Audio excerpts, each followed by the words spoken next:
ulayan ngayong hapon ay mula sa 1 Corinthians chapter 15, verse 58. At bago po tayo magsimula, nais ko pong basahin sa inyo from the King James Bible itong passage na to. 1 Corinthians chapter 15, verse 58. Ito po ang sabi ng banal na kasulatan. Therefore, my beloved brethren, be ye steadfast, unmovable, always abounding in the work of the Lord, for as much as ye know that your labor is not in vain in the Lord.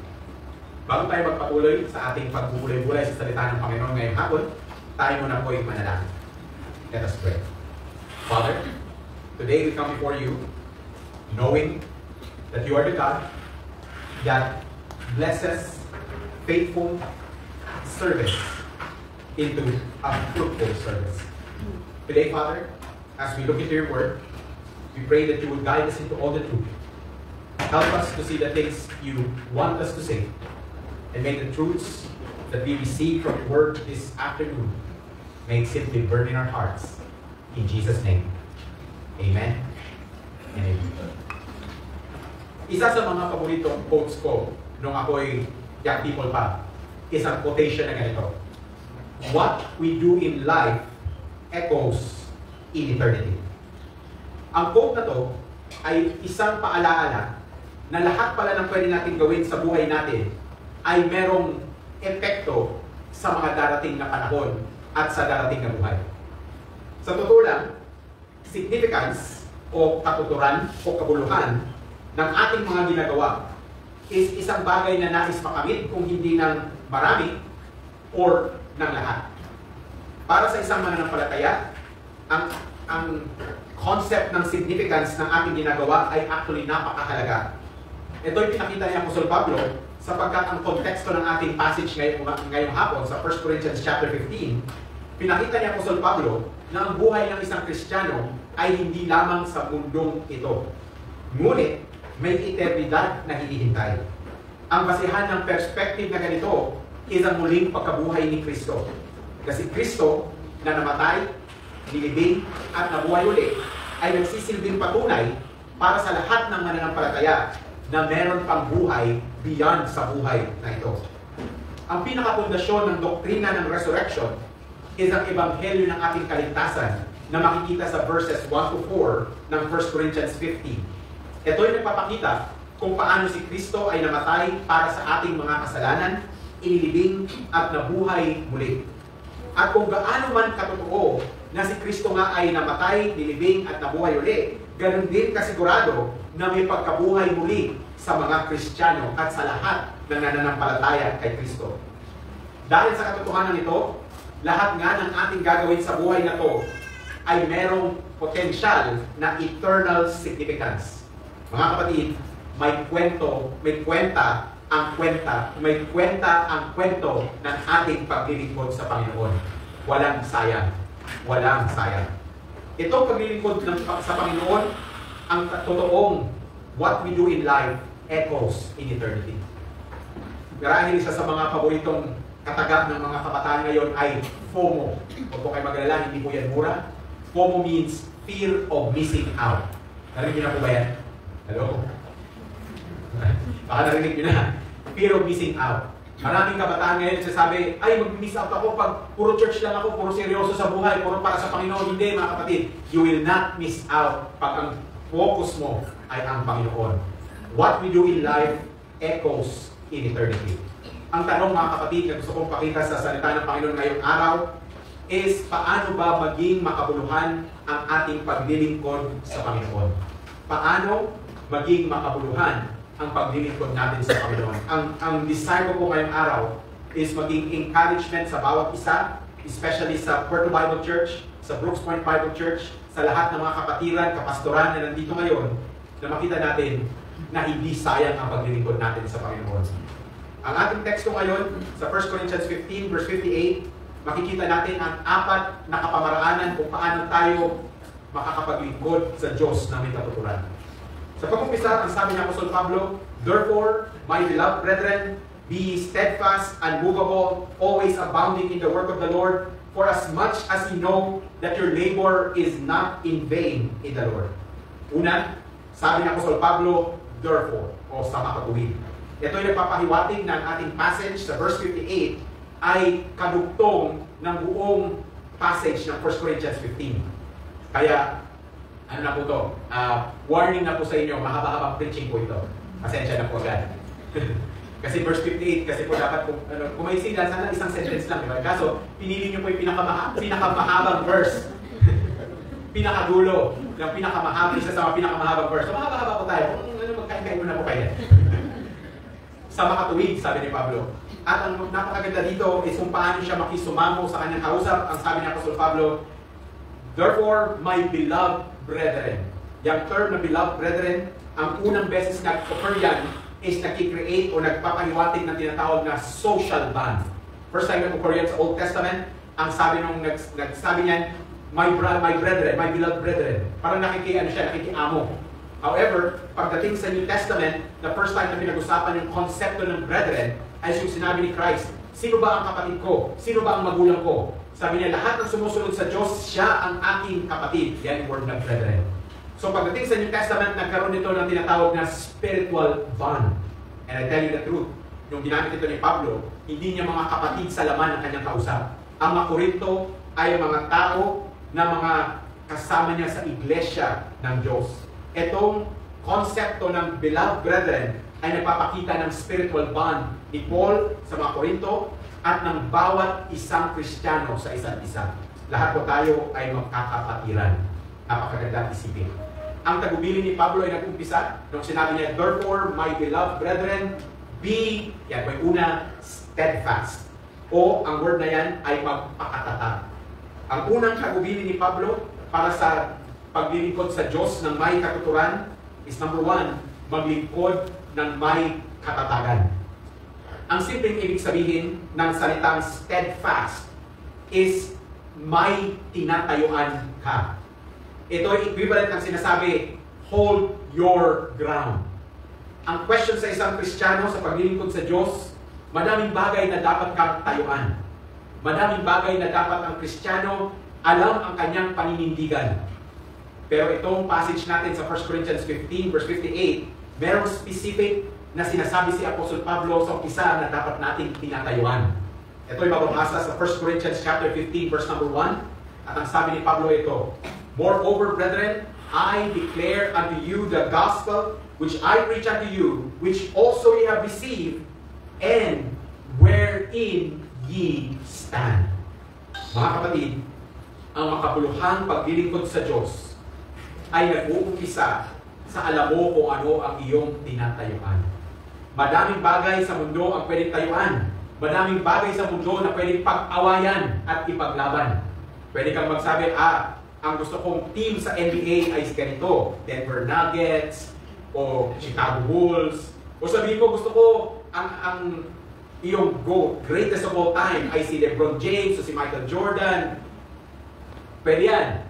Pero ang question is, kung itatayuan ka bang team ng basketball, yan ba ay magiging for eternity? Pag hindi ba siya kumampi sa'yo, mapupunta ba siya langit o impyerno? Ganon din po yan kung politiko ang magdi-divide sa atin. Kung political stance o mga plataforma, lahat yan ay relative. Pero hindi yan of eternal significance. But sabi ni Pablo, ito ang ebanghelyong itinuro ko sa inyo, itong ebanghelyo na tinatayuan nyo, at hindi po yan generality, sapagkat ito ay mababasa sabi sa verses 2 to 4 ng 1 Corinthians 15. By which also ye are saved, if you keep in memory what I preach unto you, unless ye have believed in vain. For I delivered unto you first of all that which I also received, how that Christ died for our sins according to the Scriptures, and that He was buried, and that He rose again the third day according to the Scriptures. Maraming bagay pwede tayuan ng Kristiyano, pero wala nang paksa na mas hahalaga pa kaysa sa ebanghelyo ng ating kaligtasan. Sapagkat sa ebanghelyo ng ating kaligtasan, ito ay a matter of heaven or hell. Kung mali ang ebanghelyo, sigurado akong hindi maliligtas ang kausap niyo. Tama ko ba? Pwede ka bang maligtas ng ibang kapamaraanan except sa ebanghelyo ni Kristo? Kung ganon, walang ibang napakahalagang topic o paksa at walang mahalagang tatayuan kundi ang ebanghelyo ng biyaya o ang ebanghelyo ni Kristo. Kaya kailangan maitama ang ebanghelyo na nakapokus sa ganap na gawa ni Kristo na namatay para sa ating mga kasalanan, inilibing at nabuhay muli. Madaming panahon, madaming pagkakataon, nagiging generic ang gospel. Pag naging generic ang gospel, napakatuso ng kalaban na malagyan ng gawa ang kaligtasan. Tuso ang kalaban, huwag po natin siyang ismolin. Kasi ang tanong natin ay ganito, kayo po ba'y naniniwala na tayo ay naligtas sa pamamagitan ng biyaya? Amen po ba? Sigurado po ba kayo? Amen. Yan po ay nakasulat sa Bible, Ephesians chapter 2 verse 8, for by grace are ye saved. Nakakaklaro po yan. Ang sabi din ng banal na kasulatan, na kapag ang biyaya ay hinaluan ng gawa, hindi na siya biyaya. At ang gawa, pag hinaluan ng biyaya, hindi na siya gawa. Tama po ba? Kaya ang kaligtasan na nahaluan mo ng kahit anong gawa, ay hindi kaligtasan ng biyaya. Kaya mag-ingat po tayo. Kaya kapag hindi natin nabanggit sa tao ang ebanghelyo ng biyaya, magpo-focus tayo sa ano bang ginawa natin.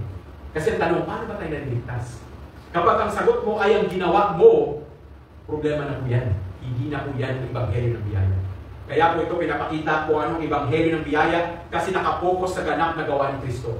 Bakit ba tayo naligtas? Paano ba tayo naligtas? Ang sagot, binayaran ni Kristo ng kanyang pagkamatay sa cross para sa ating kasalanan, kanyang pagkalibing at pagkabuhay muli. Yan po ang bayad sa ating kasalanan. Ang ginagawa natin ay nagtitiwala tayo kay Kristo na naniniwalang sapat ang kanyang ginawa, ang kanyang ganap na gawa ay sapat para sa ating kaligtasan. Kaya mga kapatid, napaka-importante na matayuan ang ebanghelyo ng ating kaligtasan sapagkat dito nasasaad ang biyaya ng Diyos na sa ganap na gawa ni Kristo.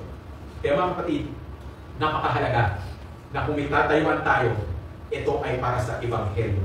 Kung tayo ay tatayo sa ating mga trabaho, sa ating lugar, tumayo tayo para sa ebanghelyo ng nagdideklara na si Kristo namatay para sa ating mga kasalanan, nilibing at nabuhay muli. Para magkaroon tayo ng paglilingkod na may katuturan, tumayo tayo sa ebanghelyo ng ating kaligtasan. Pangalawa, sabi ng Apostol Pablo, therefore my beloved brethren, be steadfast, at ang susunod na kataga, unmovable. Unmovable. Itong salita na to ay o di matitinag. Makikita natin sa pangalawang tagubilin ni Pablo para sa makabuluhang paglilingkod is maglingkod tayo ng may katiyakan. Dapat sigurado tayo. Parang pag nagbibenta tayo ng isang produkto o nag-advertise ng isang produkto, dapat sigurado tayo. Tama ko ba?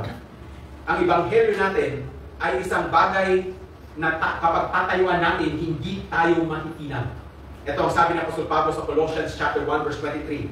Sabi ni Pablo, if ye continue in the faith, grounded and settled, and be not moved away from the hope of the gospel which ye have heard, and which was preached to every creature which is under heaven, whereof I, Paul, am made a minister. Mga kapatid, tama lang na kapag tinayuan natin ang ebanghelyo ng ating kaligtasan, tayo ay nagpapatuloy sa pananampalataya, grounded and settled. Hindi tayo nang-move away from the hope of the gospel. Hindi tayo dapat matinag sa ebanghelyo ng ating kaligtasan sapagkat ito ay sigurado, ito ay tiyak. Napakahalaga niyan kasi sinabi ng Apostol Pablo sa verse 2 ng 1 Corinthians chapter 15, sabi ni Pablo, moreover, brethren, I declare unto you the gospel, yan in verse 1, then verse 2, by which also ye are saved.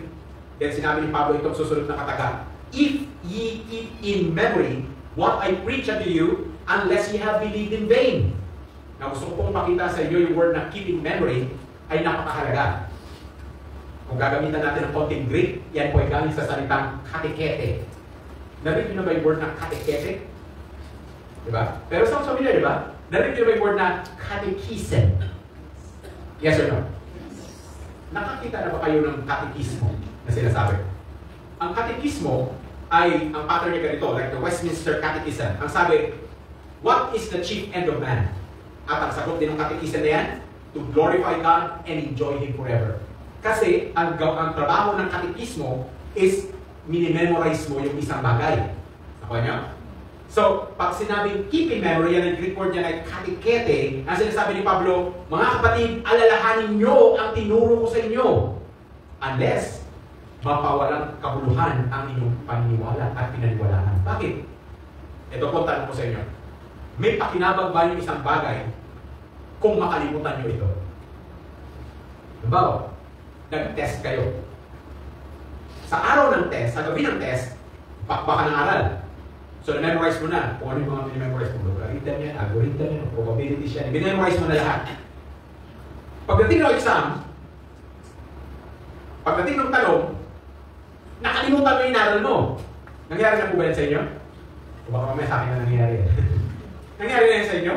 Yung parang, ano kami inaral ko? Alam ko to eh! Ang tawag yan, na mental block. Tama ba yung word yan, na mental block ah. So, nakalimutan mo yung inaral mo. May pakinabang ba yun? Masuskoran ka ba doon sa nakalimutan mo? Hindi, di ba? It's much worse pag nakalimutan mo siya sa totoong buhay. Isipin mo na lang, nasa medical profession ka. May emergency. Lahat ng inaral mo, bigla mo nakalimutan. Ano mo yun? Nagpanik ka na, nagpanik mo. Ano gagawin ko dito? Nagpanik ka na. Hindi mo nag-aalam ang gagawin mo dito.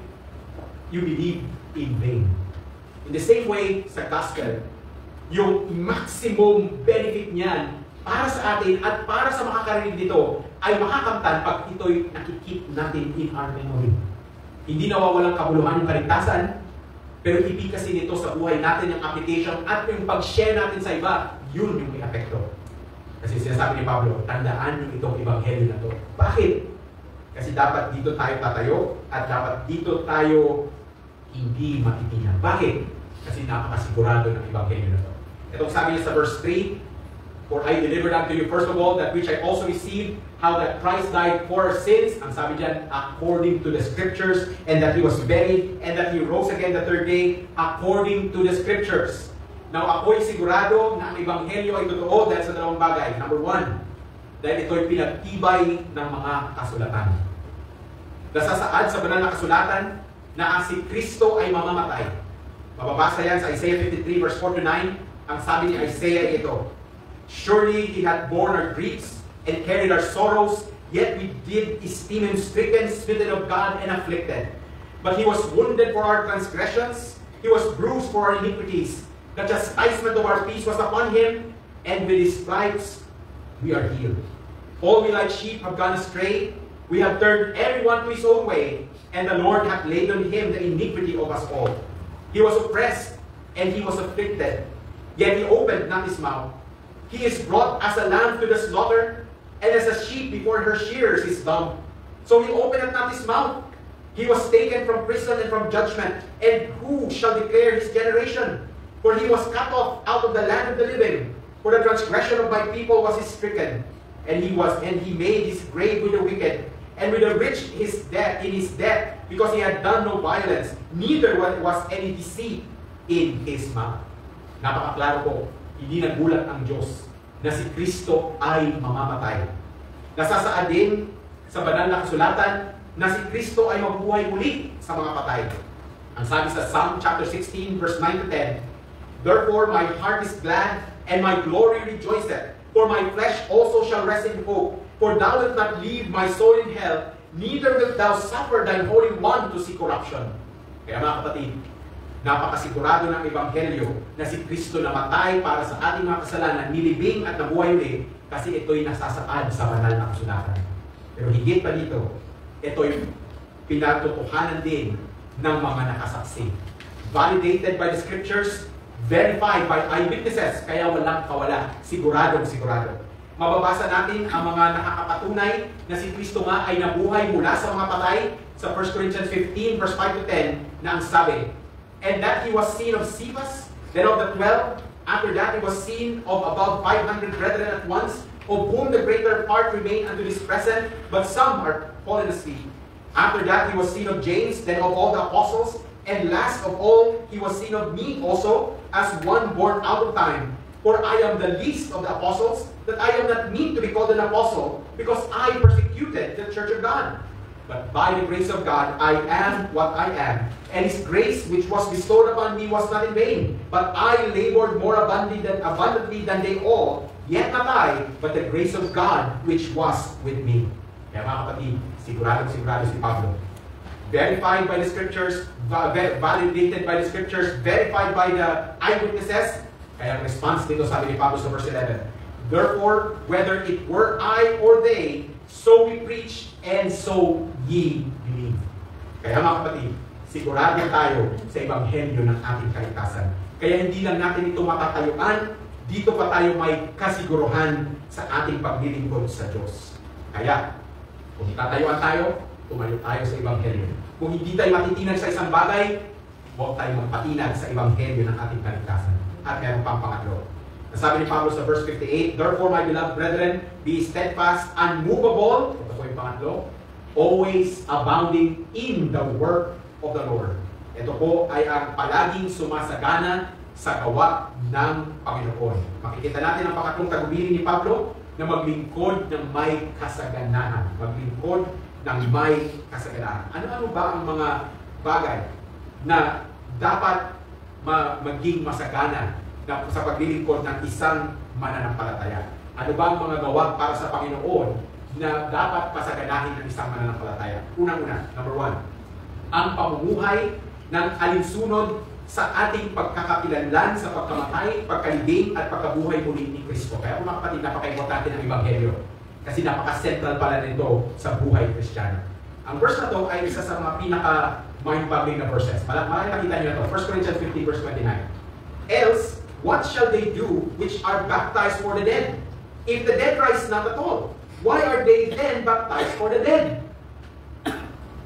Nako, isa yan sa mga mahihirap intindihin passages.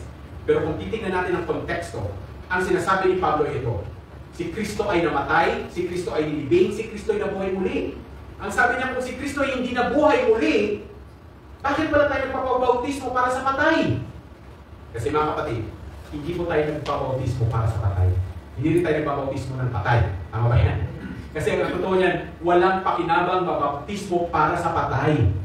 Kaya sabi ni Pablo, hindi man patay si Kristo eh. Si Kristo namatay, si Kristo nilibing, si Kristo nabuhay muli. Ang bautismo natin ay isang buhay na bautismo. Paano yan? Romans chapter 6 verse 3 to 4. Ito ang sabi ni Pablo. Know ye not that so many of us are baptized into Jesus Christ, were baptized into His death. Therefore, we are buried with Him by baptism into death, that like as Christ was raised up from the dead by the glory of the Father, even so we also should walk in newness of life. Binautismohan tayo. Namatay tayo kasama ni Kristo. Nilibing tayo kasama ni Kristo. At nabuhay tayo to walk in newness of life.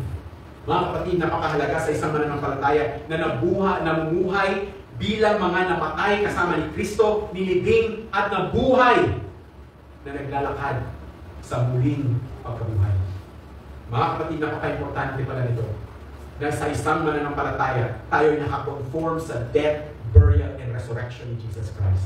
Kasi napakahalaga na masabi ng bawat isa sa ating kapwa Kristiyano at sa ating sarili, bakit mo pagagawin yung kasalanan mo? Shall we continue in sin that grace may abound? God forbid, sabi ni Paul. Hindi mo ba alam, pakay ka na sa kasalanan na yan? Hindi mo ba alam na binuhay ka na to walk in newness of life? Bakit ka pa bumabalik dyan? Mga kapatid, yan po ang ebanghelyo ng ating kaligtasan. Kaya napakahalaga rin sa isang mananampalataya na ang kasalanan ay dinidil with. Alam mo kung masakit pag dinil ang kasalanan. Tama po ba yan?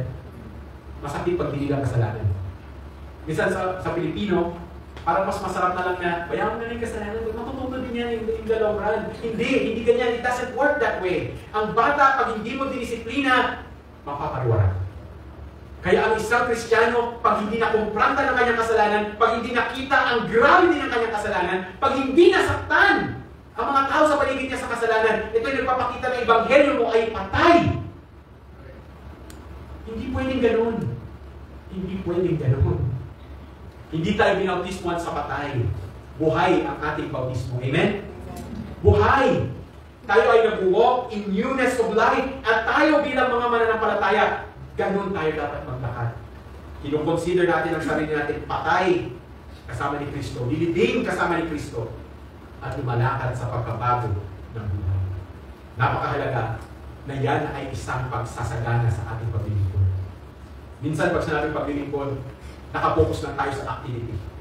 Hindi. Ito po ay morality. Ito po ay buhay ang pinag-uusapan. Mas mahalaga ang buhay mo na tapat sa Panginoon, conform sa death, burial, and resurrection ni Christ, kaysa lang sa mga ginagawa. Maganda yung mga ginagawa. Pero dapat may consistency ka sa iyong private at sa iyong public na buhay. Napakahalaga na sa buhay natin, sa bahay, sa publiko, tayo ay identified to the death, the burial, and resurrection of Jesus Christ. Kailangan sumagana yan sa isang mananampalataya. Ang isa pang paglilingkod na kailangan pagsaganahin ay ang pamumuhay ng may katapangan ng nanindigan para sa Panginoon, bagamat nakasalalay ang ating mga buhay at kabuhayan. Amazingly, ito po yata ang preaching sa Brooks Point Bible Church kanina. Parang ano ba ito? Employees with conviction. Tama ba, Pastor? Hindi kami nag-usap ni Pastor Jethro, pero ito po yan. Sabi ni Pablo, 1 Corinthians 15 verse 13. And why stand we in jeopardy every hour? Si Pablo ay handang malagay ang sarili niya sa kapamahapa, in danger. I'm sorry. Pinractice ko na yan, ilang beses ka na, hindi ko makuha. In danger na, kapahamakan, okay. Handa si Pablo hamakin ang lahat para sa Ebanghelyo ng Diyos. Paano po tayo? Kaya pa rin natin bang pakatawanan ng ating pagiging Kristiyano kung nakasalalay ng ating buhay? Sabi din naman tayo ganyan sa Pilipinas, diba? Paano yung kabuhayan? Paano kung yung ating convictions dagalit tayo sa mga panahon at pagkakataon na kailangan nating lumagay sa sin? Ikaw ay tatayo in jeopardy in every hour. Kailangan sumagana ang isang mananampalataya sa katapangan para manindigan para sa Diyos. Kailangan magkaroon tayo ng courage katulad ni Pablo na kahit na nakasalalay ang ating buhay at ang ating kabuhayan, hindi tayo matatakot. Katulad ni Daniel, leon yan. Pero leon ka lang. Nagsisibi siya sa Diyos na buhay. Si Shadrach, si Meshach, and Abednego, isang napaka-beautiful na story niyan. Nung gumawa si Nebuchadnezzar ng isang statue, pag narinig mo yung tunog, sabi niya, magbow kayo lahat. Yung tatlong yun, hindi nagbow. Pinatawag sila ng king at sabi sa kanila, pag narinig niyo yung sound, magbow kayo. Sabi niya, no. Sabi niya, kung hindi mo gagawin yun, we will throw you in the fire furnace. Sabi niya, sige po. Sabi niya, our God will deliver us. Pero yung gusto kong part na sinabi sa Daniel na yan, even if He doesn't, we will still not worship Him. Yan ang tapang. Huwag tayong magtapang na in-expect lang natin, ay, dideliver ako ng Panginoon. Sabi ng mga Israelita yan, sabi niya, even if you don't, I will not worship the King. Yan ang totoong tapang. Kasi kay Pablo, kung mapapahamak man siya sa buhay na ito, hanggang dito lang yan.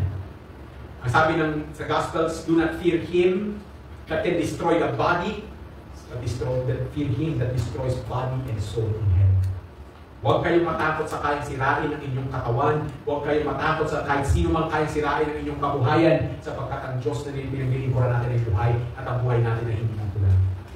Kanina sa 1 Corinthians 15 verse 51 to 58, pinakita doon, sabi, this mortal shall put on immortality, this corruption shall put on incorruption, yung weakness shall put on power, yung shame shall put on glory. Yan na po yung katawan natin, delimitation na. Huwag tayong matakot para sa ating katawan. Meron pa tayong kinabukasan, meron tayong glorified bodies. Kailangan tayong sumagana sa katapangan, manindigan para sa Panginoon, bagamat nakasalalay ang ating buhay at kabuhayan. Pangatlong gawain na kailangan sumagana, ang pamumuhay na itinuturing ang ating sariling napatayan. 1 Corinthians 15 verse 30, sabi ni Pablo, I protest by your rejoicing, which I have in Christ Jesus our Lord, I die daily.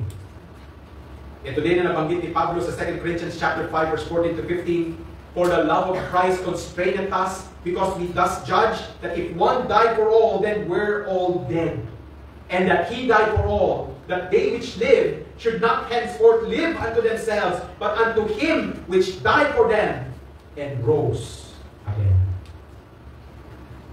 Isa sa napakahalagang perspective sa buhay ng isang mananampalataya is yung makonsider natin yung buhay natin as dead already. Na kung mabubuhay tayo, we live not to ourselves, but unto Him which died for them and rose again. Normally, ang mindset ng tao is self-preservation. Gusto natin mabuhay for ourselves. But I tell you the truth kung bakit maraming tao ay nadi-depress, maraming tao ang nalulungkot sa buhay na to. Because we want to live for ourselves.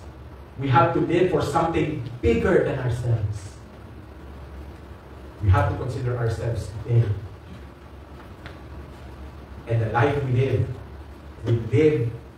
to Him who died for us and rose again. That gives our life's purpose. Na alam natin, hindi madaling mabuhay. And sometimes the challenges, parang patong-patong. To the point that you have, your head is underwater. Have you felt that? Na parang lulod ka na sa dami ng iyong problema, sa dami ng iyong pinagdadaanan, yung suffocated ka na sa dami ng iyong struggles and challenges. That's life. We all go through those things. Kaya kung hindi natin ilalabas sa ating sarili, na masabi natin, ako, myself, I don't want to live anymore, but I want to live for the gospel and for God's greatest glory. Just think of the investments you can do sa buhay ng iyong pamilya first and foremost. Hindi ko sinabing live for the gospel, kalimutan mo na lahat. Live for the gospel for those closest to you. Kasi I tell you the truth. When you're in your final rounds, sila rin ang naman kasama mo. And when you're going to part this earth, yung family mo would be the first, would be the last that you want to let go of your hand. So you invest every moment sa kanila. You live for the Lord, for your family. Pwede naman yun, di ba? Tanda mo yung anak mo. The instructions you can give him or her, ikaw lang makakabigay niyan as a father or mother. Yung pag-alaga mo sa iyong asawa, you're the only one that can do that. Sa kapatid mo, sa nanay mo, live for the Lord. If there's a reason to live, we live not for ourselves, but for Him who died and rose again. Number 4 na dapat pasaganahin, ang pamumuhay na may pakikipagbuno laban sa mga espiritual na kalaban. Kasi mga kapatid, sabi ni Pablo sa 1 Corinthians 15 verse 32, if after the manner of man I have fought with beasts at Ephesus, what advantage did it me if the dead rise not? Let us eat and drink, for tomorrow we die. Ang pakikibaka ng Kristiyano ay ang pakikipagbuno ng isang Kristiyano ay isang espiritual na pakikipagbuno. Sabi ni Pablo sa Ephesians chapter 6 verse 12, for we wrestle not against flesh and blood, but against principalities, against powers, against the rulers of the darkness of this world, against spiritual wickedness in high places. We are in a constant struggle. At dahil nga po sinabi ni Pablo yan na spiritual,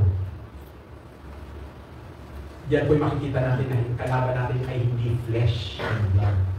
Hindi physical ang ating laban. Although nagmamanifest siya minsan sa ganyan. Ang laban natin is spiritual. At ito'y ina-attack every realm of our being. Our mind, our heart, our will. Holistic po ang target ng kalaban. Yung minds natin, our hearts, our strength, lahat yan ina-atake. In our time today, mental health is a big thing.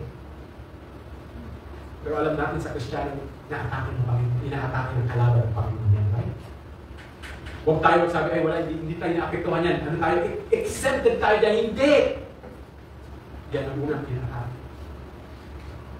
Ang puso natin, madaming paglilinlang, madaming dadalahan tayo away from God. Ang will natin, na lumalaban between sa will natin at sa will ng Panginoon. Yung flesh natin, the spirit is willing but the flesh is weak. Relate po ba tayo? Nakikipagbulok tayo laban sa mga espiritual na kalaban at inaatake ito at dapat tayo sumagana sa pakikipagbulok laban sa mga espiritual na kalaban. Paano ba ito nilalabanan? Kaya sabi ni Pablo, pray without ceasing. Pray without ceasing. Napakahalaga na kapag ang kalaban mo spiritual, ang panlaban mo panalangin at salita ng Panginoon. Napakahalaga po yan. Pero hindi ibig sabihin niya hindi kayo magpapatulong sa kapwa mo. Hindi mo solo flight ang Kristiyano. Nakita ka na ba ng body na solo flight? Yung part ng body mo solo flight? Hindi pwede. One body. Magpatulong. Sabi ng scriptures, bear ye one another's burdens. Magtulungan. Kasi magkakapatid tayo. Matindi ang kalaban natin, hindi nagpapahinga. Tayo pagod na, sila hindi pa. Sila yung mga tipong tao magsasabi, I can do this all day. Napansin niyo yan? Sometimes, yung atake ng kalaban dadating, sa mga panahon, papahinga ka na nga lang. Minsan simple yan, minsan elaborate, minsan simple lang yan, magpapahinga ka lang, biglang magpa-burn out. Imagine mo sa dami ng panahon nag-burn out kanina, kagabi at kanina. Sa panahon na may kailangan kaming ayusin ng konti sa PowerPoint, okay? Kanina ko pa umaga nakita, kanina umaga ko chinek, pero yung hapon na may napansin ako kailangan ayusin. The moment na binuksan ko na yung computer para ayusin yung kailangan ayusin, konti-konti lang, isang letra lang papalitan ko biglang nag-burn out. Diba? Tapos kung binunot ko yung USB, sabi ko, di ba may plan B ako? So nilipat ko sa isang computer, sabi ko, may plan B ako. Nice. Pagpasok ko doon, may hiningi yung computer, sabi, do you want to format? Ay, kumaray ko ng format. Yes. Don't to self, don't do that. Tapos bigla na lang, bigla yung icon ng USB, nawala. Nangyari. Bye-bye. Nawala. Di ba? Di ba no explanation nun? Except nakikipagbuno tayo laban sa mga spiritual na kalaban. Kaya, ano gawin mo? Panik ka na lang. Hindi. We pray. We pray. Nakikipaglaban tayo sa mga spiritual na kalaban. Kailangan tayo maging honest first sa Panginoon at magiging ng tulong sa ating mga kapwa. Pamuli, na kailangan sumagana ay ang pamumuhay na nagsasama-sama para sa katuwiran laban sa kasamaan. Sabi ni Pablo, 1 Corinthians 15, verse 32 to 34.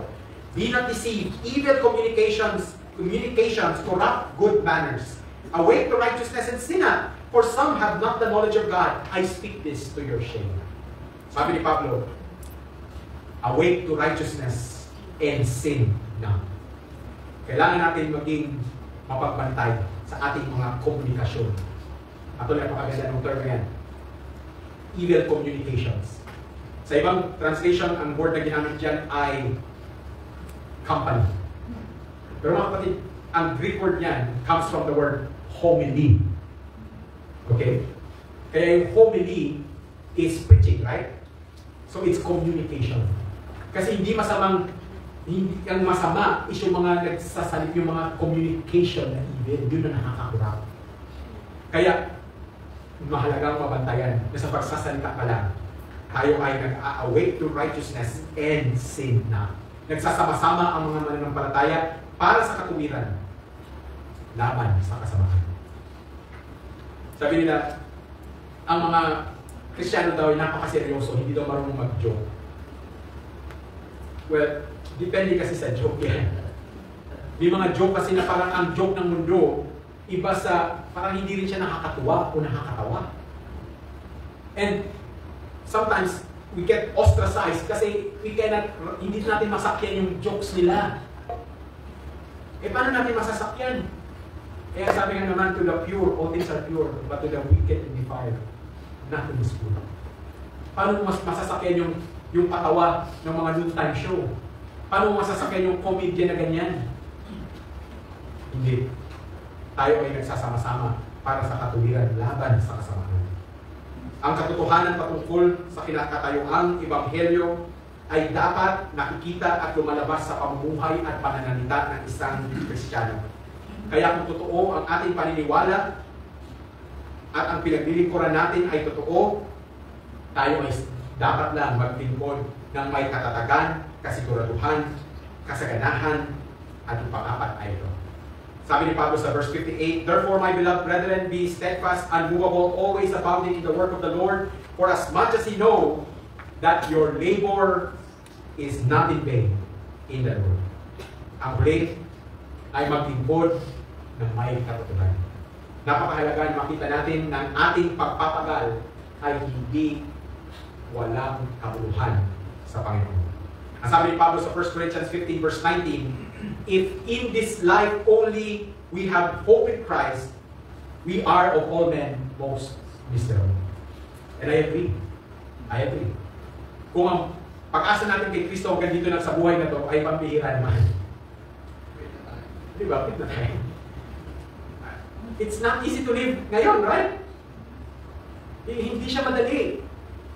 And if our hope in Christ is only dito sa mundong ito, discouraging ang buhay Kristiyano. Kasi ang question natin, Lord, bakit yung buhay Kristiyano hindi bilyonaryo? Okay, iba siguro, pero bakit hindi lahat? Nasabi na, sana all, bakit hindi lahat? Bakit hindi lahat ng Kristiyano healthy, wealthy, and wise? Parang feeling ko nga, kung sino pang Kristiyano, siya ang madaming sakit. Kung sino pang Kristiyano, siya ang madaming kahinaan sa pag-iisip. Hindi naman dahil sa, pero talagang, alam mo yun, siya yung parang madaming kakulangan sa technical. Kung sino pang Kristiyano totoo, siya pa talaga yung madaming paghihirap sa buhay. Yung madaming gustong tulungan, siya pa talaga yung walang pera. I don't think, right? Kaya minsan parang ano mo sasabihin sa ano mo, dito sa amin. Parang minsan, yun yung kasinungalingan ng iba, diba? Dito sa amin, alam mo pag sumama ka sa religion namin, mawawala ka ng problema. Ay, naku, hindi namin masabi yan. Pero ito ang masasabi ko. Kahit gaano kabigat ang problema natin, ang hope natin kay Christ ay hindi lang sa buhay nito. There's a life to come.